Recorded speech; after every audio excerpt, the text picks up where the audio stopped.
안녕하세요. 사연 읽어주는 남녀입니다. 오늘도 와주셔서 감사드리며 그럼 오늘의 사연 바로 시작하겠습니다. 인생이 무너지는 순간은 어떠한 예고도 없이 찾아옵니다.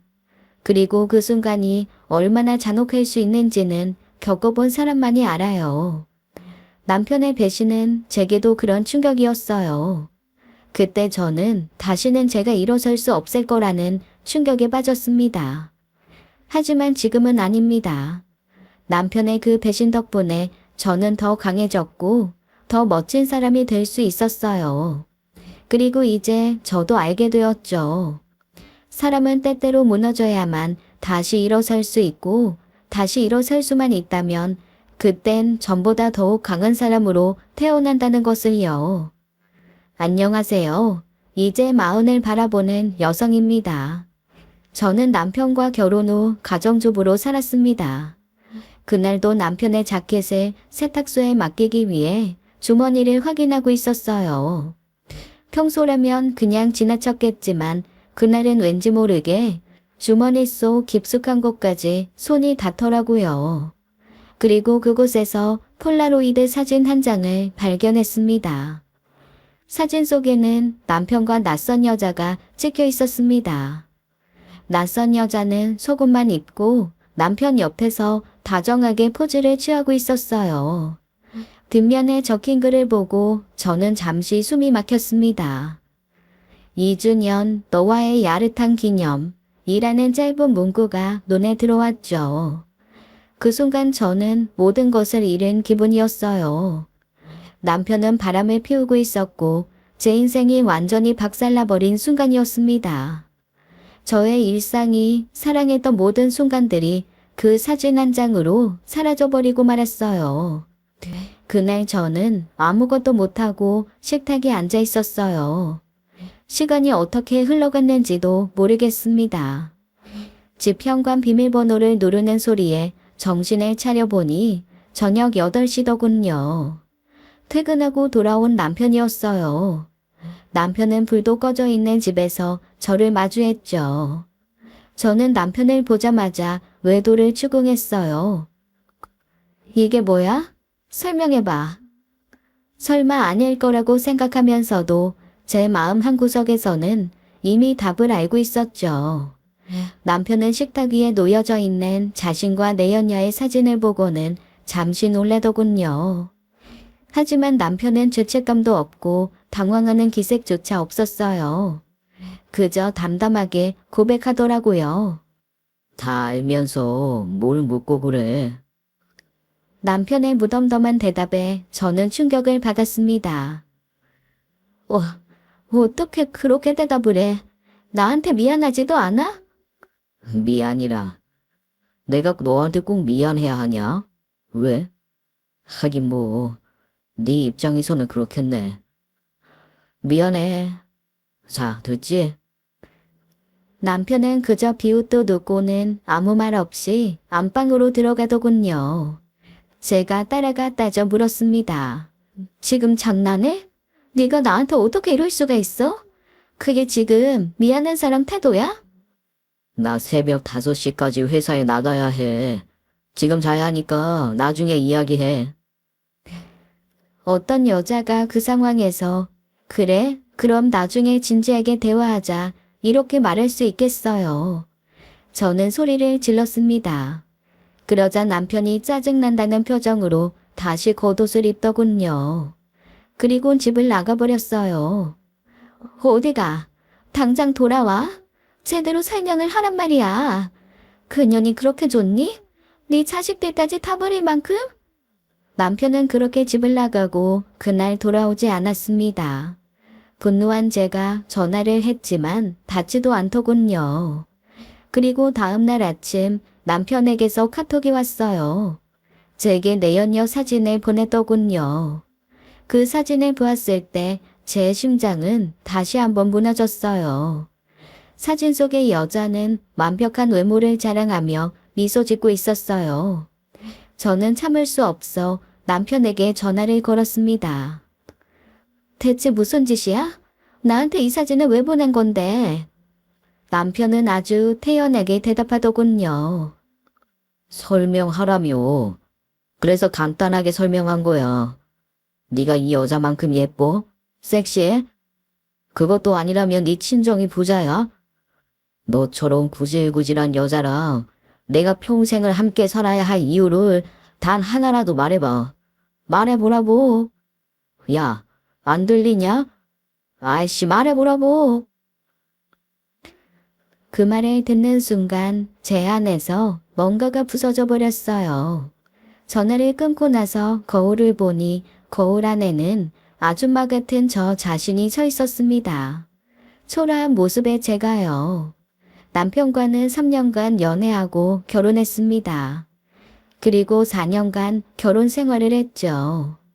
남편은 저보다 7살이나 많았어요. 저는 그 나이 차에도 불구하고 남편을 많이 사랑했어요. 결혼 후 저는 바로 첫째 딸을 낳았습니다. 첫째 딸은 태어나면서부터 많이 아팠어요. 다행히도 지금은 괜찮지만요. 저보다 소중한 제 딸이 아픈데 어떻게 저를 꾸미며 살 수 있겠어요. 그래서 저는 저를 돌볼 수가 없었습니다. 병원을 오가고 첫째 딸을 보살필 수밖에 없었거든요. 그리고 첫째 딸이 괜찮아졌을 때 이어서 둘째를 가졌고요. 저는 온전히 엄마로서의 삶에 집중하느라 제 자신을 돌볼 시간은커녕 꿈의 여유조차 없었어요. 그쯤 남편이 사업을 하고 싶다며 친정에 돈을 빌려오라고 했던 적도 있었네요. 하지만 저는 남편의 부탁을 들어줄 수가 없었어요. 친정이 가난해서 돈을 빌려준 형편이 아니었거든요. 그때도 남편은 무척 실망한 표정을 지었었죠. 남편의 외도의 이유가 그것 때문이었을까요? 나를 꾸미지 못한 모습 때문일까요? 아니면 가난한 친정 때문일까?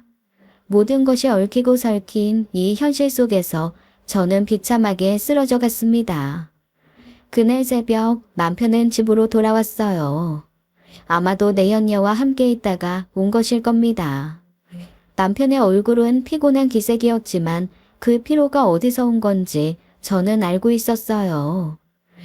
아마 내연녀와 침대에서 뒹굴며 내연녀를 만족시켜주고 있었겠죠. 저는 식탁에 앉아 남편을 기다리고 있었고 남편은 저를 보자마자 담담하게 말했습니다. 우리 이혼하자. 남편은 마치 오래전부터 준비한 말인 것처럼 계속해서 말을 이어갔습니다. 더는 너랑 살 수 없어. 내가 행복하지 않아. 그리고 너도 이제 다 알았는데 나랑 살 수 있어? 서로 감정 소모하지 말고 깔끔하게 이혼하자. 저는 분노와 서글픔이 차오르며 소리를 질렀습니다. 너 때문에 이혼해야 하는 거라면 나도 가만히 있지 않을 거야. 너한테 소송은 당연한 거고 그년한테도 상간녀 소송 걸 거야. 그리고 시부모님한테도 네 회사에도 다 소문낼 거야. 그렇게 혼자 깨끗한 척하던 내 남편 박상철이가 바람나서 이혼한다고. 네 더러운 만행 주변 사람 모두 알게 할 거라고. 제 말에 남편은 피식 웃으며 콧방귀를 꼈어요. 그래, 네 마음대로 해. 그딴 걸로 나 겁지려고 하지 마. 하나도 겁 안 나. 네 몸뚱이를 봐. 아마 주변에서도 널 위로하는 척 날 욕하면서도 속으로는 다들 그럴걸. 여자가 저렇게 너저분하게 다니니 남자가 바람나지 라고. 그 말을 들었을 때 저는 이 사람이 더 이상 제가 알던 남편이 아니라는 걸 깨달았어요. 연애 시절 그렇게 저를 사랑해주고 아껴주던 남자는 이제 이 세상에 없었습니다. 제 앞에 서 있는 저 남자는 저를 철저히 배신하고 내연녀에게 영혼까지 뺏긴 남편의 껍데기를 뒤집어 쓴 쓰레기일 뿐이었죠. 내가 사랑했던 남편은 이미 사라져버렸어요. 어떻게 이 사람이 이렇게 변할 수 있었을까요? 연애 시절 저와 사랑에 빠져서 저를 품에 안아주던 그 손길은 이제 다른 여자와의 욕정에 눈이 멀어 그 여자를 즐겁게 해주는 데 쓰고 있겠죠. 남편은 그 여자를 위해서는 무엇이든 할 준비가 된 것처럼 보였어요. 저는 그 모습이 너무나도 참담했고 슬펐습니다. 어떻게 이렇게까지 되었을까? 내가 아는 그 남자는 어디로 가버렸을까? 남편은 그렇게 제게 등을 돌리고 집을 나가버렸어요. 식탁 위에는 남편이 두고 간 이혼 서류만이 덩그러니 남아 있었죠. 저는 남편이 떠나가는 모습을 보면서도 끝내 그를 붙잡지 않았습니다. 다음날 참을 수 없었던 저는 시댁으로 찾아갔습니다. 집에 도착하니 시어머니만 계셨죠. 저는 더 이상 참지 못하고 남편의 외도 사실을 시어머니에게 털어놓았어요. 어머니, 여진 아빠가 바람났어요. 어떻게 이럴 수 있죠? 하지만 시어머니의 반응은 예상 밖이었어요. 남편이 저보다 한 발 앞서 이 사실을 미리 말한 것인지 시어머니는 전혀 놀라지 않고 저를 바라보며 한숨을 쉬더니 담담하게 말했죠. 호들갑 좀 떨지 마라. 부부가 살다 보면 정이 떨어질 때도 있는 법이야. 요즘 세상에 이혼이 흠도 아니고 그냥 조용히 끝내는 게 좋을 거다. 저는 그 말을 듣고 너무나 황당했습니다. 네, 어머님, 그게 무슨 말씀이세요? 여진 아빠 바람났다고요. 어머니도 여자이면서 어떻게 그런 말씀을 하실 수가 있어요? 제 말에 시어머니는 비웃듯이 답했어요. 자고로 능력 있는 남자가 더 예쁘고 능력 좋은 여자 만나는 건 세상 이치다. 그게 무슨 죄가 된다고 이 소란을 떠는 거니? 간통죄도 없어진 마당에 이게 죄니? 죄야? 신소리 그만하고 어서 이혼들 해라. 그 말에 저도 더 이상 참을 수가 없었어요. 어머니, 그럼 남편이 저지른 잘못을 그냥 덮으라는 말씀이세요? 하지만 시어머니는 아무렇지 않게 말하더군요. 그럼 어쩌라고? 너는 위자료 받고 이혼하면 끝 아니니? 우리가 너한테 뭘 더해줘? 그깟 바람 좀 피웠다고 너한테 고개 숙여 사과라도 하길 바랬니? 내 아들이 바람난 거에 네 책임은 전혀 없어 보이니? 자고로 남편이 바람났다는 건 전적으로 안 사람 잘못인 거다. 오죽 못났으면 지 남편을 뺏겨? 저는 더욱 기가 막혔습니다. 네, 이혼할게요. 소송도 하고요.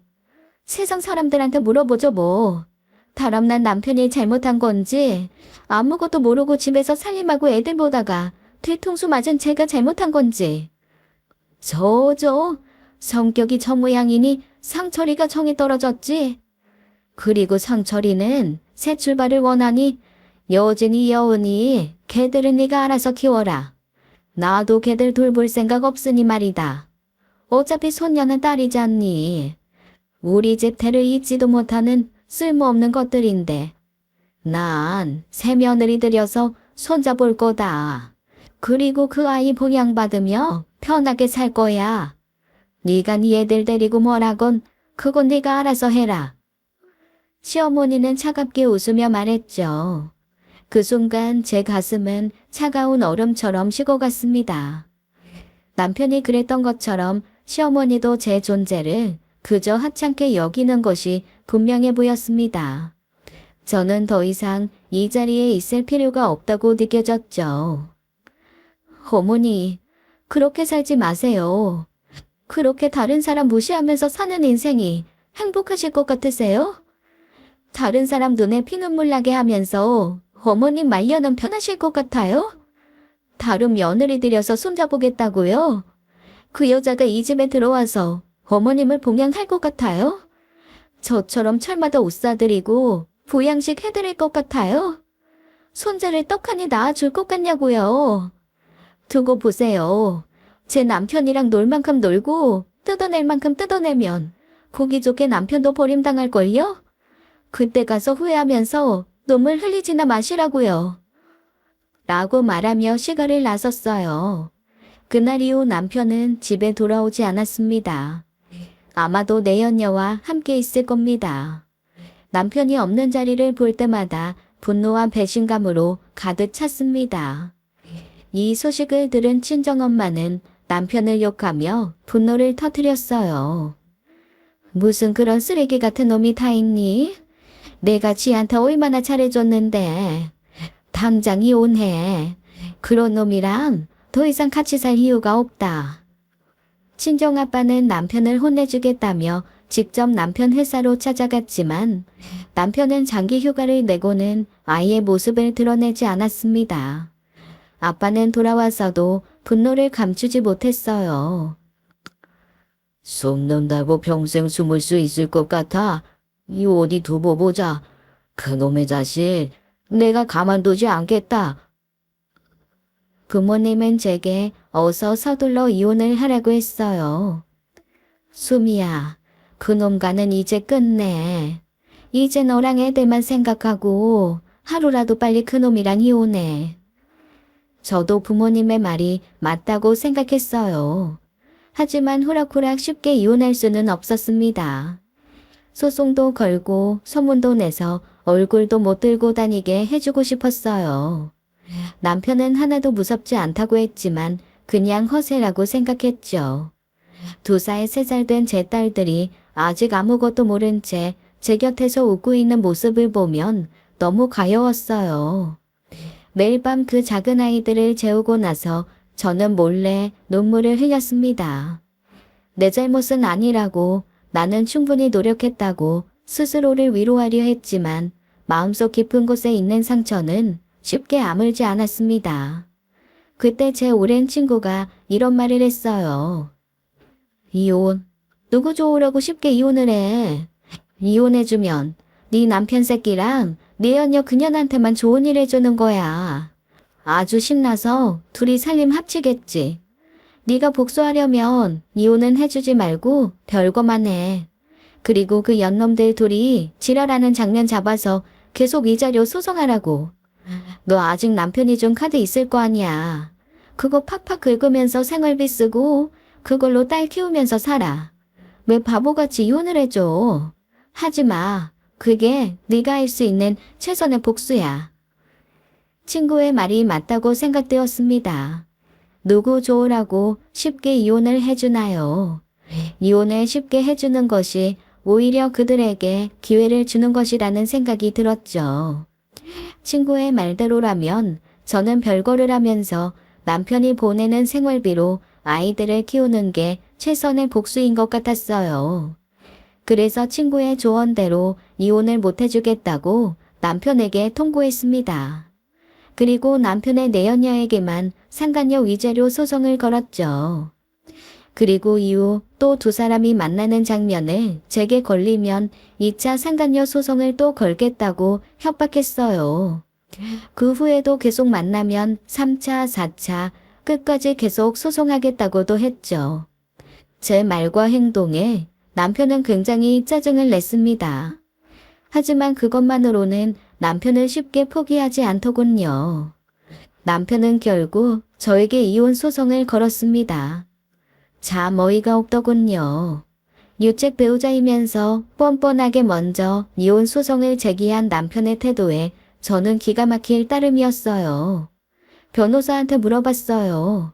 유책 배우자가 어떻게 이혼 소송을 거냐고요. 변호사가 그러더군요. 우리나라는 소를 제기하는 자유가 있기에 누구든 얼마든지 소송 자체를 걸 수는 있다네요. 하지만 남편이 혼인 파탄의 원인 제공자인 만큼 제가 이혼을 원치 않으면 남편이 이혼 소송에서 이길 수는 없을 테지요. 남편도 그걸 잘 알고 있었어요. 하지만 이런 이혼 소송을 걸어오는 이유는 단 하나였습니다. 그 소송 과정에서 오직 저를 비참하게 만들고 제 마음을 무너지게 하려는 속셈이었죠. 그렇게 해서 저를 지치게 하고 빨리 이혼하려는 수작이었습니다. 이혼 소장을 받은 며칠 뒤 더 충격적인 일이 벌어졌어요. 남편의 내연녀가 직접 저를 찾아왔거든요. 그녀는 저를 향해 비웃었습니다. 마치 이 상황이 무슨 재미있는 놀이쯤 되는 듯한 표정을 지었어요. 옛날에는 상간녀들이 공부인 앞에서 고개조차 들지 못했다고 하던데 이 여자의 뻔뻔함은 상상 이상이었습니다. 세상에 미쳐 돌아가는 것 같았죠. 그녀는 아주 태연하게 말했어요. 왜 이혼 안 해요? 설마 아직도 남편 사랑해서? 구질구질하게 빌면서 붙잡고 싶어서? 고작 위자료 소송으로 저 괴롭히려고요? 그 돈 어디서 나올지 아줌마도 잘 알지 않나? 저는 그 말을 듣고도 꿋꿋이 버텼습니다. 네가 뻔뻔하게 내 앞에서 태어난 척 굴어도 속으로는 지금 열받아 하고 있는 거 다 알아. 그러니까 개소리 착착하고 헛살 그만 부려. 네가 뭐라고 떠들어도 난 이혼 못 해줄 거야. 안 해. 제 말에 내연녀는 비웃듯 웃으며 대답했어요. 아줌마, 난 이미 당신 남자의 모든 걸 가졌어. 그 남자 돈도 시간도 심지어 마음도. 당신 남편이 나랑 침대에서 뒹굴 때 무슨 말들을 하는지 당신이 알면 아마 당장 기절할걸? 그런데도 이혼을 못 해주겠다고? 그렇게 정신승리하면서까지 버티는 당신 진짜 꼴사납고 불쌍해 보인다. 왜 그렇게까지 하면서 사니? 왜 아줌마? 열받아? 왜 그렇게 부들부들 떠시나? 내연녀의 말은 마치 칼처럼 저를 찔렀습니다. 말 한마디 한마디가 칼날이 되어 제 속을 파고들고 제 마음을 헤집어 놨죠. 하지만 저는 흔들리지 않으려고 애썼어요. 입술을 꽉 깨물었죠. 그리고 저는 남편의 내연녀에게 커피를 끼얹으며 말했어요. 네 엄마도 너 낳고 미역국 먹었니? 너 이러고 다니는 거 알아? 내가 찾아가서 알려드려 볼까? 젊고 예쁜 년이 왜 내가 버린 남자를 그렇게 갖고 싶다고 자존심 버려가면서 나한테 비니? 어? 왜 그렇게까지 하면서 살아? 왜? 열받아? 왜 그렇게 부들부들 떠니? 제 말에 내연녀는 분에 못 이겨 부들부들 떨기 시작하더군요. 그러더니 자기 앞에 놓인 커피를 들더니 제게 끼얹으려고 했어요.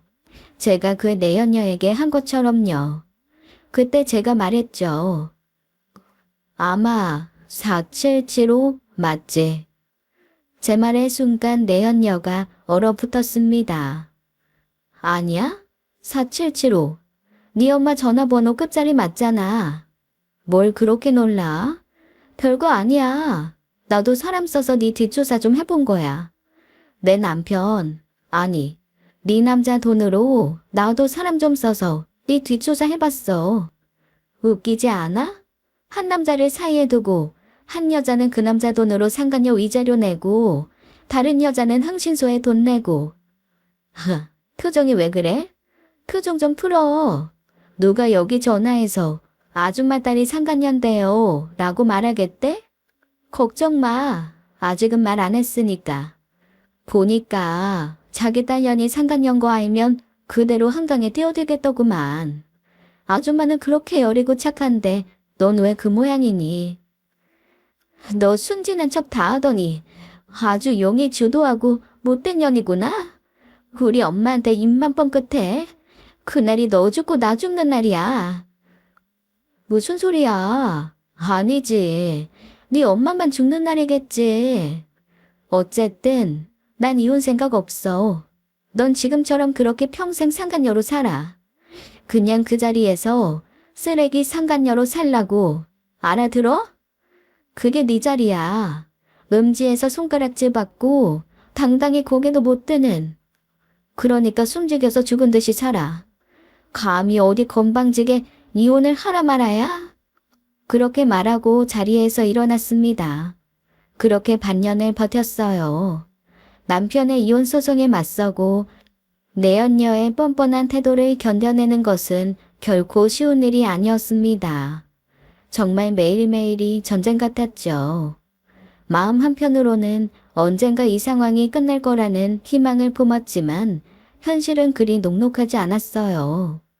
저는 정신적으로나 육체적으로나 지쳐가기만 했죠. 그러던 어느 날 친정아빠가 저를 찾아왔습니다. 아빠는 아무 말 없이 작은 봉투 하나를 제게 내밀었어요. 저는 그 봉투를 열어보았죠. 그 안에는 통장이 들어있었는데 통장 안에는 현금 1억 원이 조금 넘게 들어있었습니다. 깜짝 놀란 저는 아빠를 쳐다보며 물었어요. 아빠, 이게 뭐야? 이 돈이 어디서 난 거야? 아빠는 조용히 제 손을 잡으며 말씀하셨어요. 이거 내가 엄마 몰래 평생 동안 모은 돈이다. 니 숨이 니 쓰거라. 저는 순간 무슨 의미인지 이해하지 못하고 멍하게 있었습니다. 엄마 몰래? 평생 모은 돈이라고? 이 돈을 왜 나한테? 은퇴하면 엄마랑 같이 전 세계를 여행하려고 엄마 몰래 용돈 모은 돈이야. 내가 이렇게 모은 거 엄마도 알긴 알 거다. 알면서도 아무 말 안 하고 있는 걸 거야. 그러니까 이 돈 너 쓰거라. 그 말을 듣는 순간 저는 더 이상 말을 할 수 없었습니다. 아빠는 평생 성실하게 일하며 가정을 지켜왔고 은퇴 후에 엄마와 세계 여행을 가는 게 꿈이라는 것을 오래전부터 알고 있었습니다. 그 돈은 아빠의 마지막 돈이었고 수십 년을 모은 그 소중한 돈을 저에게 내밀고 계셨던 거예요. 저는 아빠에게 물었어요. 아빠, 왜 이 돈을 나한테 주는 거야? 그 돈 엄마랑 노후에 세계 여행 가려고 모은 거잖아요. 나 아빠 꿈 다 알고 있는데 그 돈을 왜 나한테 주는 거야? 아빠, 나 이거 못 받아. 저는 통장을 아빠에게 다시 쥐어주었어요. 하지만 아빠는 따뜻한 손으로 제 손을 잡으며 말했습니다. 이 돈으로 네 인생 다시 시작해라. 이 숨이 넌 충분히 할 만큼 했어. 그러니 이제 그만하고 이혼하렴. 그리고 다시 당당하고 멋지게 이제는 네 길을 걸어가렴. 아빠의 그 한마디에 저는 더 이상 감정을 억누를 수 없었습니다.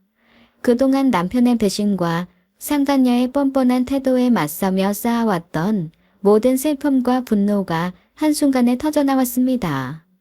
저는 아빠 앞에서 소리내어 오열하기 시작했어요. 아빠, 나 정말 괜찮아. 나 괜찮아.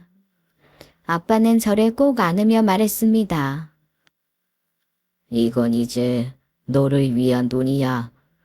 네가 당당하게 이혼하고 아이들과 함께 새 출발할 수 있게 도와주는 돈. 그리고 이제는 그게 아빠 소원이다. 그러니 더 이상 눈물 흘리지 말고 이 돈으로 네 인생을 다시 시작해라. 아빠는 당당한 우리 수미 응원한다.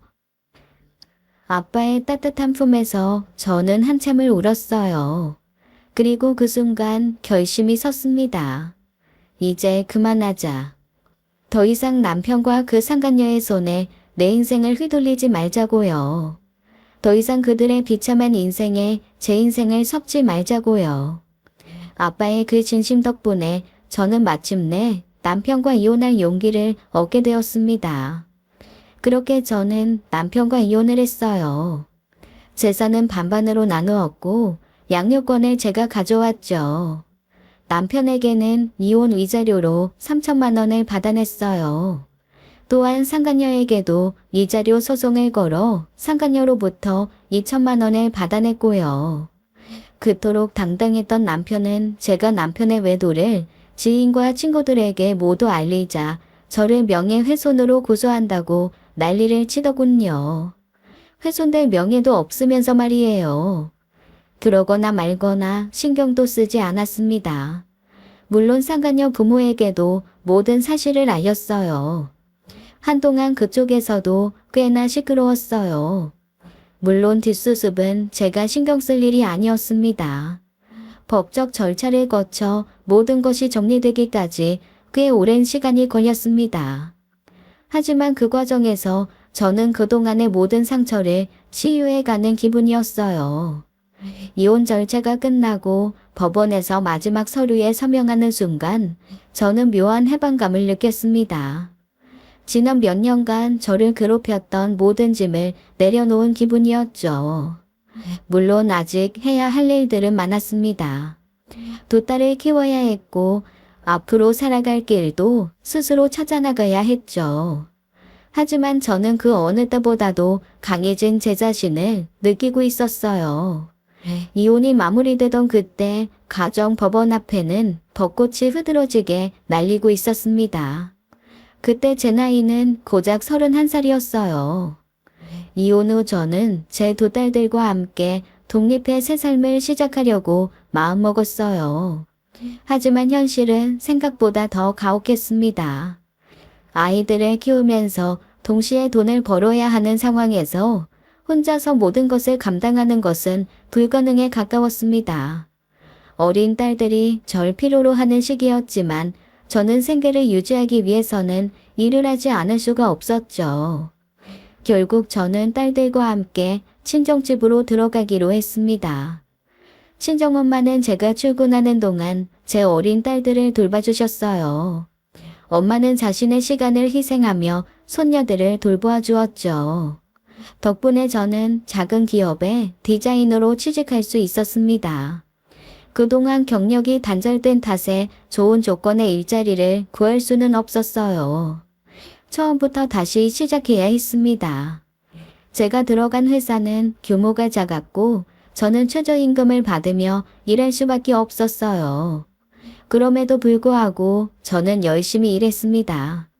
그러나 회사 생활도 쉽지만은 않았어요. 제가 이혼녀라는 사실을 알게 된 사장은 제게 추근덕거리기 시작했죠. 사장은 50대 유부남으로 대학생 딸 둘을 둔 사람이었습니다. 처음에는 그냥 친절한 척 접근하더니 시간이 갈수록 그 친절은 불쾌한 관심으로 변해갔어요. 사장은 저를 자주 불러내어 일부러 야근을 시키곤 했습니다.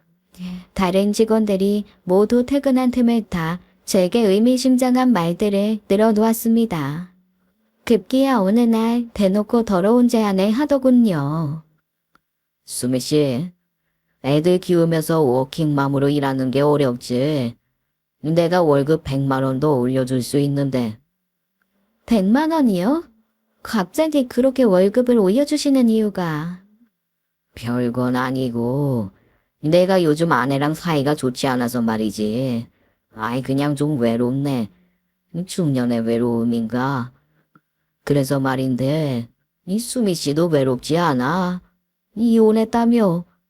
그러면 외롭겠네 몸도. 아이 나랑 조금 가볍게 연애해보는 게 어때?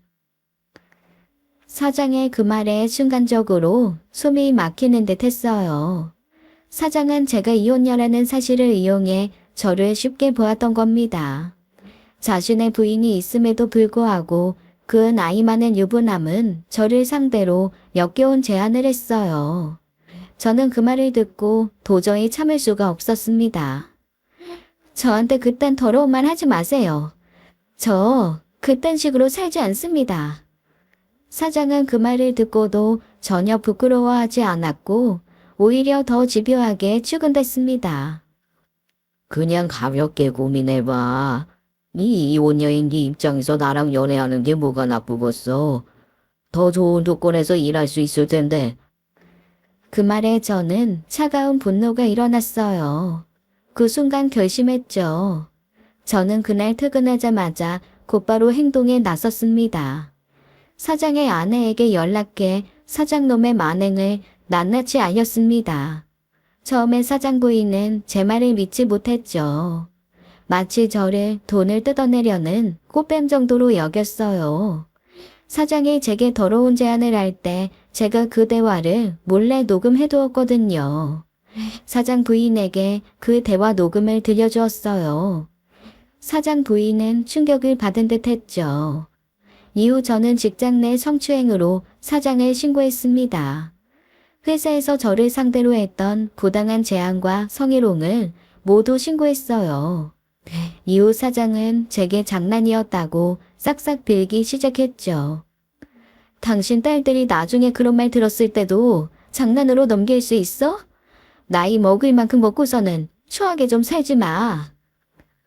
전 회사 직원들이 모두 보는 앞에서 사장에게 개망신해주고는 사표를 던지고 나왔어요. 사장은 이 사건으로 벌금 2천만 원이 선고되었더라고요. 비록 직장을 잃었지만 내가 할 수 있는 일을 했다는 생각에 후회는 없었습니다. 결국 저는 취업을 포기하고 아빠가 준 돈을 쓰기로 결심했어요. 친정아빠가 준 1억 원으로 사업을 시작했습니다. 거창한 사업은 아니었어요. 그저 4평짜리 작은 지하 사무실을 임대해서 소박한 디자인 회사를 차린 것이 전부였어요. 결혼 전에도 이혼 후에도 제가 할 줄 아는 것이라고는 전단지나 명함, 간판 디자인이 전부였습니다. 그러니 제가 할 수 있는 건 그 기술을 활용해 살아가는 것밖에 없었죠. 인터넷으로 명함과 전단지 디자인을 해준다고 홍보하면서 작은 일이 들어와도 저는 최선을 다했습니다. 이 일이 제가 다시 일어설 수 있는 유일한 길이라고 생각했어요. 고객 한 명 한 명이 소중했습니다. 처음에는 일이 많지 않았어요. 얼마 되지 않은 사무실 임대료 내는 것도 빠듯했죠. 하지만 조금씩 입소문이 나면서 일이 점점 많아지기 시작했어요. 한번 일을 맡긴 고객들은 이후에도 다시 찾아주셨고요. 그렇게 1년 동안 꾸준히 일을 하다 보니 어느새 회사는 자리를 잡았습니다. 처음엔 그저 생계를 이어가기 위해 시작한 일이었지만 이제는 직장에 다닐 때보다 더 많은 수익을 내고 있었어요. 그동안 제가 흘린 땀과 눈물들이 조금씩 결실을 맺고 있는 느낌이었어요. 사업이 잘 되면서 경제적으로도 안정이 되었고 덕분에 제 두 딸을 봐주고 계신 친정엄마에게 용돈도 드릴 수 있었습니다. 하지만 엄마는 그 돈을 받지 않으셨어요. 돈 아껴. 네 인생과 손녀들 인생을 위해서 한 푼이라도 소중히 하고 모아. 나는 괜찮으니까 용돈 줄 생각하지 말고. 엄마는 수민이가 잘 사는 게 더 중요해. 엄마의 그 말에 저는 한없이 감사했어요. 엄마 아빠는 언제나 저와 딸들을 위해 희생하셨죠. 그래서 언제나 엄마 아빠한테 너무나 죄송했어요. 그래서 더 악착같이 일을 했던 것 같아요. 그 덕분에 저는 다시 일어설 수 있었습니다. 그렇게 저는 힘든 시간을 지나 조금씩 나아가고 있었어요. 그러던 어느 날 문득 거울 속에 비친 제 얼굴을 보니 꼴이 말이 아니더군요. 남편이 상간녀와 저를 비교했던 그날이 떠올랐습니다. 그때의 치욕과 분노가 다시금 밀려왔어요. 저는 더 이상 이런 모습으로 살 수 없다고 결심했습니다. 그 길로 바로 필라테스와 요가 학원에 등록했어요. 몸과 마음을 모두 가꾸기로 한 거죠. 그날 이후 일하는 틈틈이 시간을 내어 운동을 하고 내 자신을 꾸미는데 신경을 쓰기 시작했습니다. 물론 두 딸들에게도 소홀히 하지 않고 살뜰히 챙기며 말이죠. 바빠지니 오히려 더 좋았습니다. 이혼 후 한동안 저는 무기력하게 지냈고 우울증과 불면증까지 겪었었거든요. 매일이 고통스러웠고 잠을 이루지 못해 고통스러운 밤을 보냈죠. 하지만 운동을 시작하고 나서부터는 불면증이 서서히 사라지기 시작했습니다. 바쁘게 하루하루 살아가니 자연스레 활력이 돌아왔고 우울증도 점차 나아졌어요. 몸이 건강해지니 마음도 다시 제자리를 찾아가더군요. 그렇게 정신없이 5년이 흘렀습니다. 이혼 당시 겨우 3살이었던 큰딸이 어느덧 초등학교 입학을 하게 되었어요. 그동안 제 사업도 꽤 성장해서 이제는 직원이 6명이나 되는 규모로 커졌습니다. 제 노력과 성실함이 결실을 맺기 시작한 거죠. 사업이 커지니 경제적으로도 더 안정되었고 딸들에게도 더 좋은 환경을 줄 수 있었고요. 무엇보다 저는 그 5년 동안 운동도 꾸준히 했고 피부 관리도 게을리하지 않았습니다. 그리고 제가 36살이 되었을 때 다시 거울 앞에 섰죠. 거울 속의 제 모습을 보니 5년 전 이혼 당시에 저보다 훨씬 더 어려 보이고 건강해 보였어요. 마치 결혼 전 20대 시절 한창 꽃처럼 예뻤던 제 모습을 다시 보는 것 같았습니다. 이제는 남편이 상간녀와 저를 비교하던 그날의 치욕스러운 기억이 떠올라도 저는 전혀 동요하지 않을 수 있었어요. 왜냐하면 지금의 저는 그 어느 때보다 자신감 넘치고 건강하고 행복했으니까요. 그쯤 전 남편에게서 연락이 왔습니다. 처음 보는 핸드폰 번호여서 전화를 받았는데 목소리를 듣는 순간 소름이 끼치면서 딱 알았죠. 전 남편이구나. 아마 이전 전 남편의 전화번호로 연락이 왔다면 받지도 않고 차단했을 거예요. 어쨌거나 그 전화는 이혼 후 5년 만에 처음 오는 연락이었죠. 그동안 전 남편은 한 번도 아이들에게 관심을 보이지 않았습니다. 양육비도 주지 않았었죠. 그동안 아이들에게 관심을 보이지 않았던 사람이 갑자기 연락을 하니 저는 의아할 수밖에 없었어요. 전 남편은 큰딸에게 초등학교 입학 선물을 보내고 싶다고 말하더군요. 이제 와서 아버지 노릇이라도 하려는 걸까 싶어 기가 차더군요. 혹시 시간 좀 내줄 수 있어? 할 말도 있고 줄 것도 있고. 저는 단호하게 말했습니다. 내가 당신을 만날 일이 뭐가 있어. 당신한테 내줄 시간도 없고 들을 말도 없어. 지금 전화통화하는 동안에도 당신의 역겨운 채취가 수학이 너머에서 풍겨오는 것 같아서 많이 역하니까 끊자. 알잖아, 나 비위 약한 거. 앞으로 연락하지 마. 아무리 세월이 흘렀다고 해도 전 남편과 대면하고 싶지 않았어요. 하지만 전 남편은 포기하지 않고 집 주소라도 알려달라고 하더군요. 큰딸 입학 선물을 직접 보낼 수 있게요. 하지만 저는 전 남편에게 우리 집 주소를 알려줄 생각이 없었습니다. 솔직히 말해서 저는 전 남편이 우리 삶에 다시 발을 들이는 것이 불쾌했어요. 사실 그때 저는 딸들과 함께 좋은 아파트로 이사를 했습니다. 큰딸이 다니게 될 초등학교 바로 앞에 있는 아파트 단지였죠. 저와 딸들에게는 새로운 출발을 시작하는 소중한 보금자리였어요. 그런 곳을 전 남편에게 알려주고 싶지 않았습니다. 그런데 며칠 후 전 남편은 어떻게 알아낸 건지 불쑥 제 회사 사무실로 찾아왔습니다. 손에는 큰딸의 초등학교 입학 선물이라며 가방을 들고 있었고요. 5년 만에 마주한 전 남편의 얼굴은 많이 상해 보였습니다. 건강관리는 전혀 안 하는지 배도 나와 있었고 머리숱도 많이 빠져 있더군요. 가정법원 앞에서 마지막으로 헤어질 때의 모습과는 사뭇 달랐죠. 어쨌거나 저는 전 남편을 마주하는 게 굉장히 불쾌했습니다. 직원들이 보는 눈이 있어 사무실 한가운데에서 대화를 나눌 수는 없었기에 저는 전 남편을 사장실로 불렀습니다.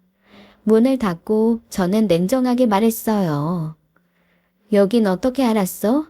이렇게 갑자기 찾아오는 거 나 정말 불쾌해. 전화로 내 뜻 충분히 말했을 텐데 설마 못 알아들었니? 다시 말해줘? 지금도 앞으로도 전 남편과는 어떠한 접점도 만들고 싶지 않았습니다. 전 남편은 잠시 침묵하더니 저를 보며 느닷없이 칭찬을 하기 시작했어요. 많이 성공했구나. 얼굴도 훨씬 좋아 보이네. 옛날 우리 연애하던 그때 당신 정말 예뻤잖아. 꼭 그때를 다시 보는 것 같아. 수미야, 나 후회 많이 했어. 반성도 많이 했고. 그 말 한마디에 저는 속에서 분노와 욕이 치밀어 올랐어요. 어떻게 이렇게 뻔뻔할 수 있을까 싶었죠. 그의 칭찬도 그가 제게 건네는 말도 한 공간 안에 있다는 것 자체도 너무나 불쾌하고 역겨웠죠. 그래서 단호하게 말했습니다. 난 당신 말 듣고 싶지 않아. 당신이 후회를 하던 반성을 하던 그건 내 알 바 아니야.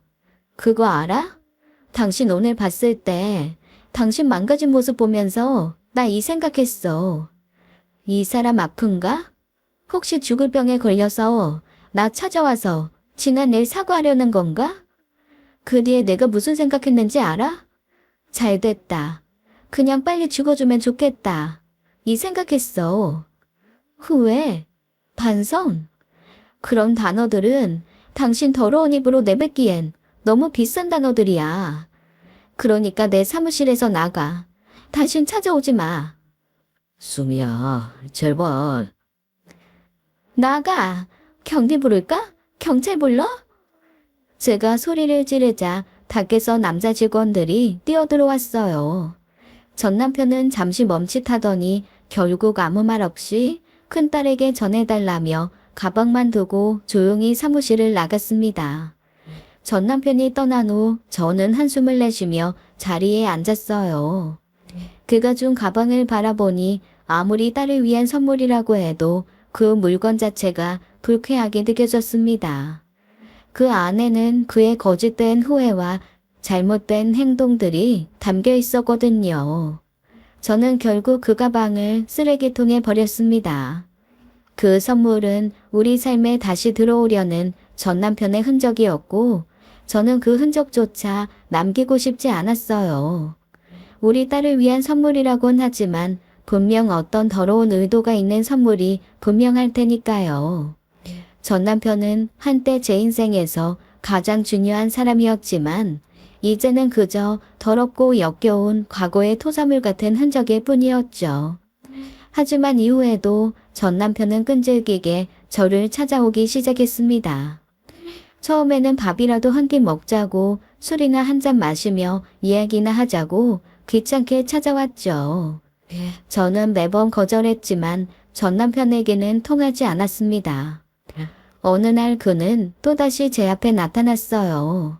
더 이상 피할 수 없다는 생각에 저는 확실하게 끊어내기로 마음먹고 근처 카페에서 그와 이야기를 나누기로 했습니다. 카페에 앉아 마주한 전 남편에게 물었습니다.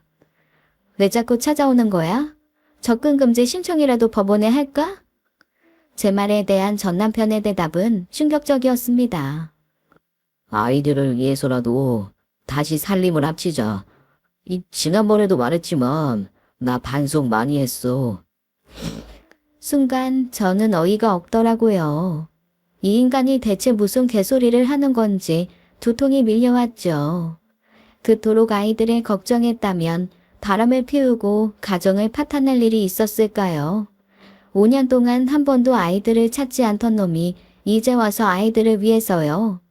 저 모습이 저를 더 분노하게 만들었죠. 하지만 저는 다시 차분하게 말했습니다. 5년 동안 단 한 번도 아이들 생각 안 했잖아. 양육비라도 준 적 있어? 사실 그거 소송 걸어서 받아낼 수도 있었지만 그렇게 안 했어. 네 돈 더러워서 내 딸들한테 쓰기 싫었거든.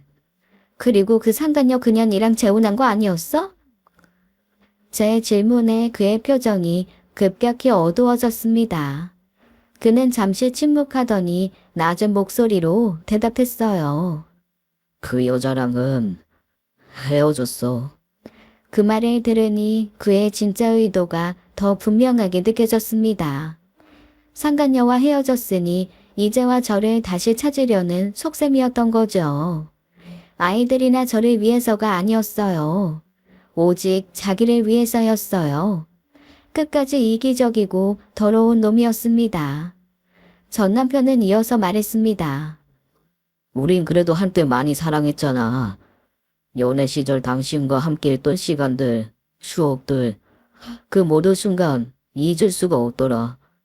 그 시절이 내 인생 가장 소중한 시간들이었어. 제발 수미야, 우리 다시 시작해보면 안 될까?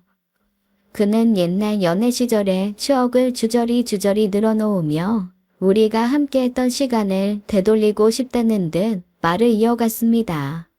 하지만 그 말들이 이제는 제게 아무런 감정도 불러일으키지 않았습니다. 저는 그에게 단호하게 말했어요. 마지막으로 말할게. 난 다시는 당신 만날 일 절대 없어. 그러니까 그만 찾아와. 부탁 아니야. 경고야. 당신한테 마지막 경고하려고 오늘 만난 거야. 장담하는데 내 경고 무시하면 당신 인생 내가 박살을 내줄 거야. 제 목소리는 그 어느 때보다 확고했습니다. 하지만 전 남편은 끈질기게 저를 붙잡으려 했어요. 그래도 다시 한 번만 더 생각해봐. 아이들을 위해서라도. 그때 카페 문이 열리며 한 남자가 들어왔습니다.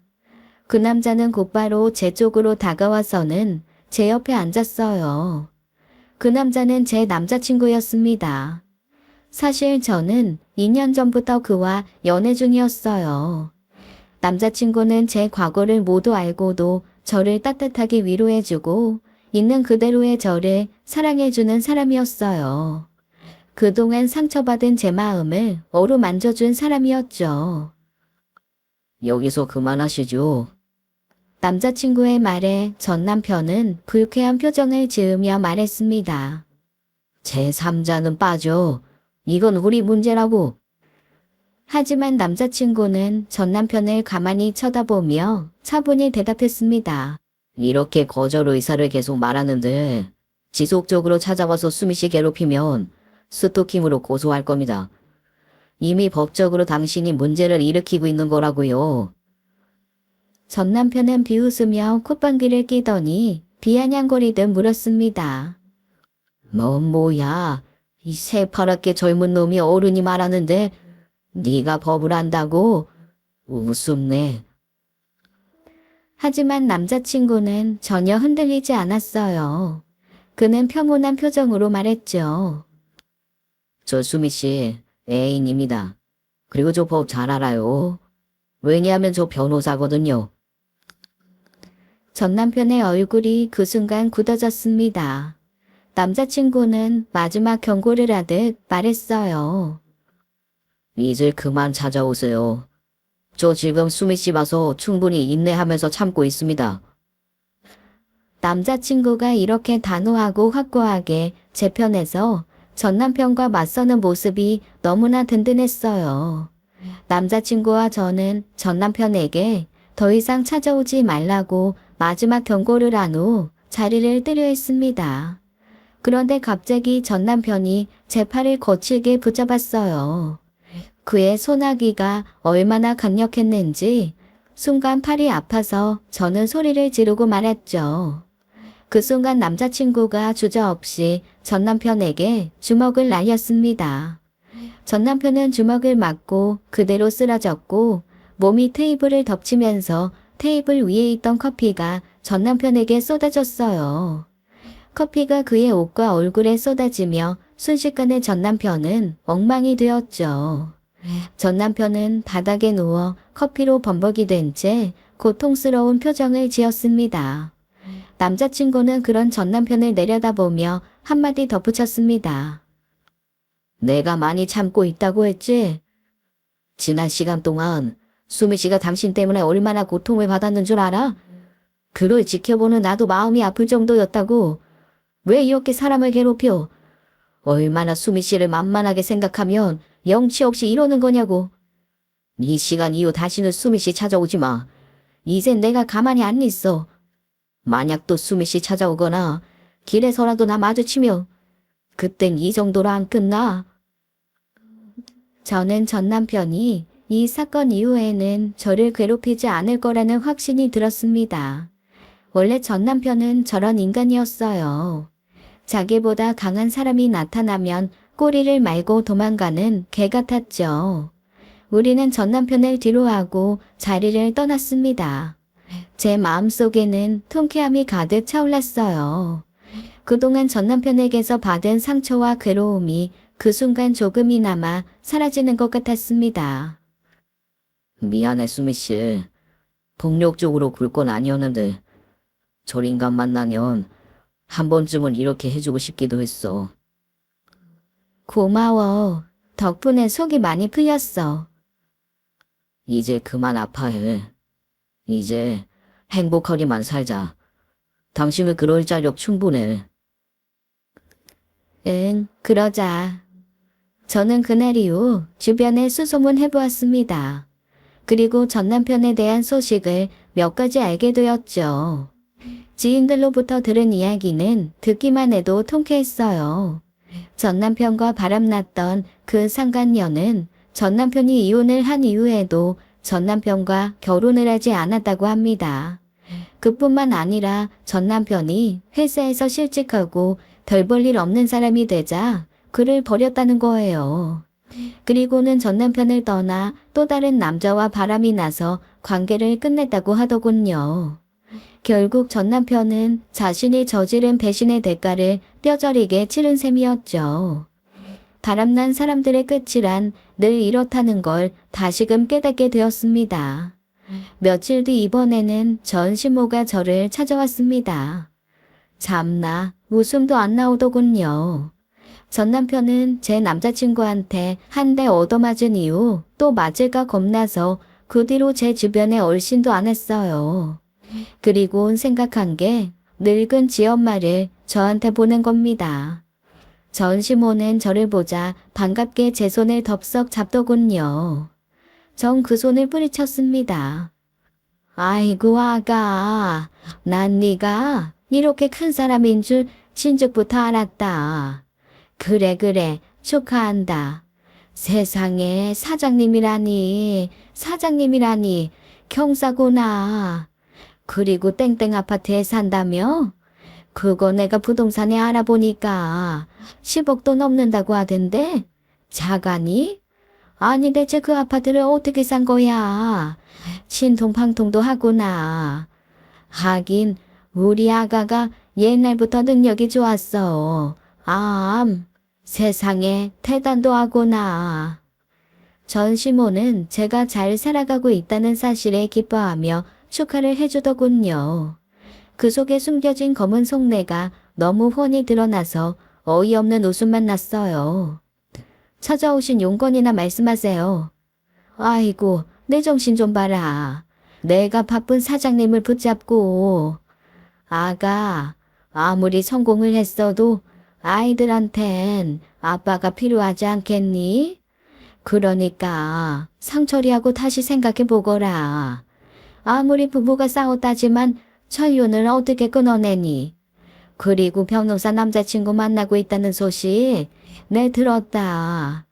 내가 오래 살다 보니 사람들 속마음은 훤히 꿰뚫어보고 있어.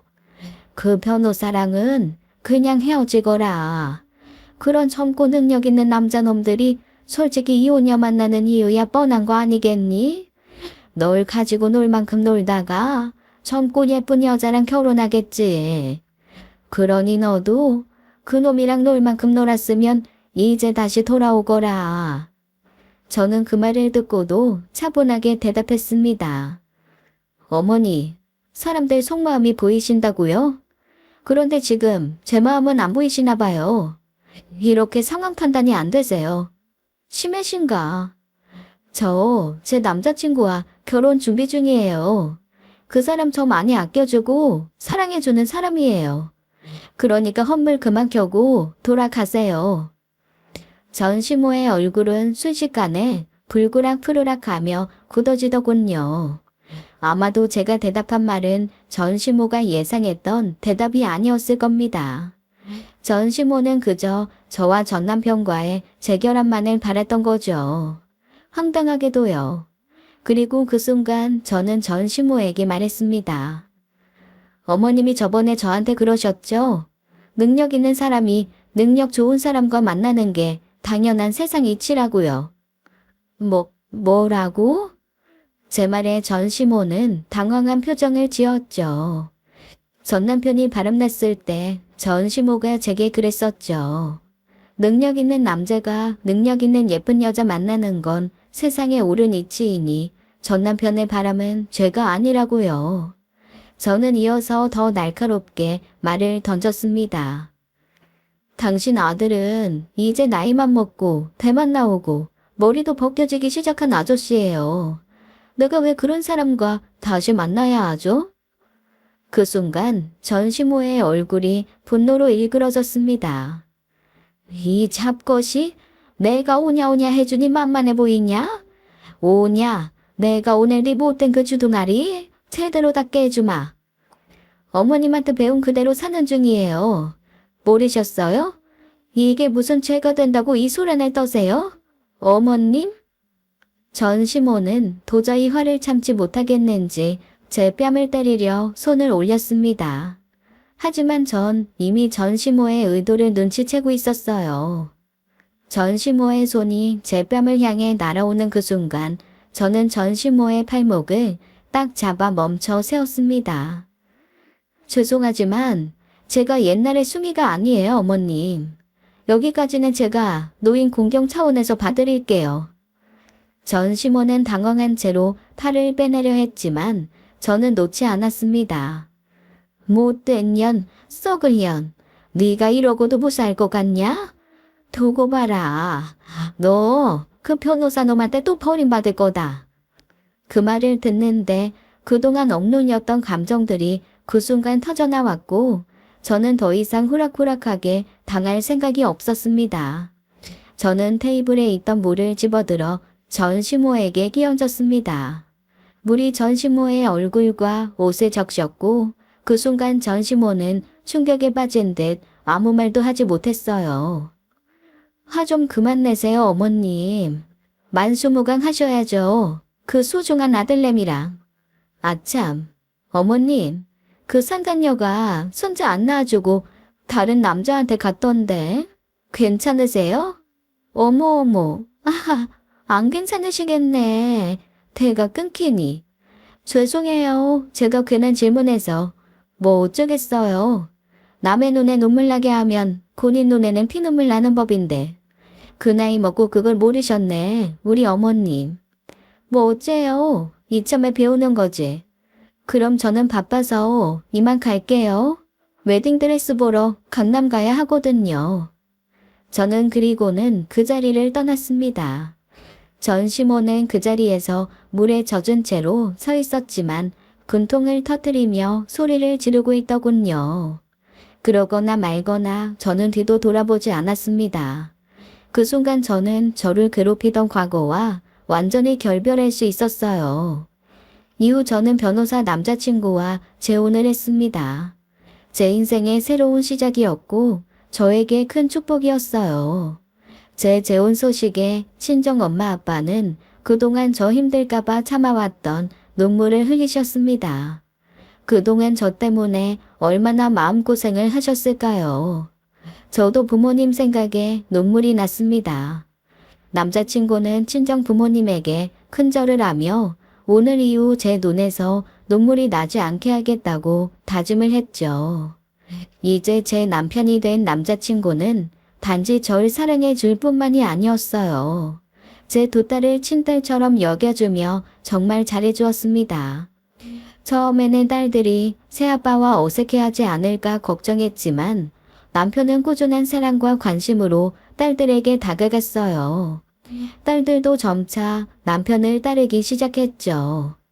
시부모님 또한 저를 딸처럼 아껴주셨습니다.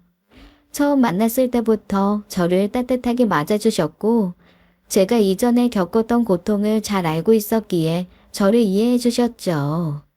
시어머니는 저와 딸들에게 늘 마음을 다해 주셨고 친정 어머니처럼 큰 힘이 되어 주셨습니다.